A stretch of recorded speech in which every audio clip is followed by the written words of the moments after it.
కర్నూలు జిల్లాలో ఘోర బస్సు ప్రమాదంపై కుడా చైర్మన్ సోమిశెట్టి వెంకటేశ్వర్లు దిగ్భ్రాంతి వ్యక్తం చేశారు. ప్రమాదంలో పలువురు ప్రయాణికులు సజీవ దహనం కావడం బాధాకరమన్నారు. బాధిత కుటుంబాలకు కూటమి ప్రభుత్వం అండగా ఉంటుందని అంటున్న సోమిశెట్టి వెంకటేశ్వర్లతో మా ప్రతినిధి Shivaraj Kumar face to face. Kurnool bus ప్రమాదం వద్ద కుడా చైర్మన్ సోమిశెట్టి వెంకటేశ్వర్లు చేరుకున్నారు. అన్న చెప్పండి, మీకున్న సమాచారం ఎలా? నాకు సమాచారం ప్రకారం తెల్లవారుజామున 5:30-6కు మా పార్టీ అధ్యక్షులు శ్రీ పల్లా శ్రీనివాస్ గారు ఫోన్ చేసి ఇమీడియట్గా మన ముఖ్యమంత్రి చంద్రబాబు నాయుడు గారు పైనుంచి ఆదేశాలు ఇచ్చారు. పార్టీ తరఫున మీరు పోయి ఇమీడియట్గా అక్కడ సమాచారం తెలుసుకొని క్లియర్ కట్గా ఏం జరిగింది అనేది మనకు పార్టీ తెలియజేయండి అని చెప్పడం జరిగింది. ఇది చూస్తే ఇక్కడ చాలా బాధాకర విషయం. మరి హైవే వాళ్ళ తప్ప, హై స్పీడ్ చేయడం తప్ప, మోటార్ సైకిల్ ఎదురొచ్చి ఏం జరిగిందో సంఘటన ఇవన్నీ గమనించాలి. ఎందుకంటే హైవే స్పీడు రోడ్డు ఉన్నది ఎక్కడ ఉన్నటువంటి హైవే రోడ్ అన్నప్పుడు హై లెవెల్గా ఉండాలి. బాగా ఎక్కడ పడితే అక్కడ గుంతలు, దీన్ని ప్యాచ్ వర్కులు చేయకుండా అదొక తప్పు. అదేవిధంగా అధికారులు కూడా ఏ ఒక్కటి కూడా ఎక్కడ పడితే అక్కడ ఆఫ్ చేయకూడదు. నడి రోడ్డు ఎక్కడ కూడా బండ్లు ఆపకూడదు, ఎక్కడ స్పీడ్ పోతూ ఉండాలి. ఇలా మోటార్ సైకిల్ ఏ విధంగా జరిగింది మీకు? ఆ మోటార్ సైకిల్ బస్ కింద పోయి అది పెట్రోల్ ఉంటుంది, అగ్గి పేలింది.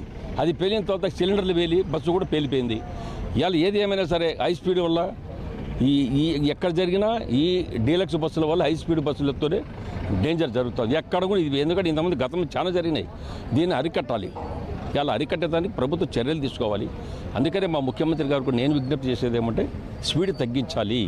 అదేవిధంగా ఈ కుటుంబంలో ఎవరైతే బాధపడినారో అందరినీ ఆ సకాలంలో మంచి వైద్యం అందించి వాళ్ళ అడ్రస్లు తీసుకొని వాళ్ళ కుటుంబాలు వాళ్ళ యొక్క బాడీలు వాళ్ళకి చేర్చే విధంగా ప్రభుత్వం అన్ని చర్యలు తీసుకుంటుంది. వాళ్ళ కుటుంబానికి ఏదైనా నష్టపరిహారం కూడా ఖచ్చితంగా ప్రభుత్వం అందించడానికి ముఖ్యమంత్రి గారు ఖచ్చితంగా నిర్ణయం తీసుకుంటాడు. నిర్ణయం ఆల్రెడీ అయిన ఉంటుంది. కాబట్టి ప్రభుత్వ ఆదేశాలు 100% ఇవ్వాలి. ఎక్కడ కూడా ఒక నిమిషం లేట్ చేయకుండా 100% స్పీడ్గా చేయడం జరుగుతూ ఉంది. ఇది చాలా బాధాకర విషయం. దీంట్లో హైవే అధికారులు కూడా తప్పు ఉందని నేను తెలియజేస్తున్నాను. ఎప్పటికప్పుడు రోడ్డు ఎందుకు చెక్ చేసుకోరు? కాంట్రాక్టర్ రోడ్డు చేసుకొని డబ్బులు కొట్టుకొని వెళ్ళిపోతారు తప్ప తర్వాత పరిస్థితి ఏంటి? ఎక్కడ పడితే అక్కడ గుంతలు చూసాం. ఆ గుంతలన్నీ లెవెల్ చేసుకోవాలా, నీట్గా చేయాలా. హై స్పీడ్ అనేది పొరపాటు కింద ఒక లారీ ఒక బస్సు పోయేటప్పుడు గుంతలు పడిందంటే అది కూడా డేంజర్ అవుతుంది ఒక్కోసారి. కాబట్టి ఎన్ని చర్యలు ప్రభుత్వం తరపున అన్ని చర్యలు తీసుకోవాలి. మా ముఖ్యమంత్రి గారు వెంటనే దీన్ని ఖండించి వెంటనే అందరికీ పార్టీ తరపున అందరికీ ఆదేశాలు ఇవ్వడం జరిగింది. కాబట్టి వాళ్ళ కుటుంబాలను ఆదుకోవాలి, వాళ్ళ కుటుంబాలకు మంచి జరగాలి. ఆ భగవంతుని నేను కోరుకుంటున్నాను. ఇది పరిస్థితి. ముఖ్యంగా ఎవరైతే బాధితులు ఉన్నారో వారికి తెలుగుదేశం పార్టీ అండగా ఉంటుందని చెప్పి కూడా చైర్మన్ చెప్తున్న పరిస్థితి. కర్నూలు నుంచి శివరాజ్ కుమార్, ప్రైమ్9 న్యూస్.